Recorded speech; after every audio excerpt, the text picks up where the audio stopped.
Olive oil চিনেন? দুনিয়াতে যত তেল আছে তার মধ্যে সর্বশ্রেষ্ঠ তেল হলো অলিভ অয়েল, জৈতুনের তেল। জৈতুন মানুষের জীবন যৌবন মৃত্যু পর্যন্ত অটুট রাখতে হলে দুইটা ফল খেতে হয়, একটা হলো ডুমুর, একটা হলো অলিভ জৈতুন। দুইটা ফল যদি মানুষ খায়, 7টা জৈতুন আর একটা ডুমুর।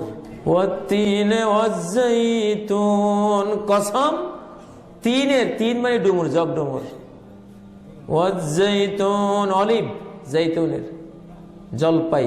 তবে জৈতুনটা জলপাইয়ের মতো না, একেবারে এটা আলাদা। 7টা জৈতুন, একটা জগ ডুমুর প্রতিদিন যে একবার খাবে মৃত্যু পর্যন্ত সে যুবক থাকবে। এটা জাপানিজ বিজ্ঞানীরা গবেষণা করে বলেছে। কোরআনের সূরা তিন ও জৈতুন এটাকে সাপোর্ট দিয়েছে। সুবহানাল্লাহ। কোরআনে জৈতুন শব্দটা 7 বার আছে, আর 3 শব্দটা 1 বার আছে। এই জন্য 3 খাইতে হবে একটা, জৈতুন খাইতে হবে 7টা। তাহলে সারা জীবন আপনি যেই মানুষ ওই মানুষ থাকবেন।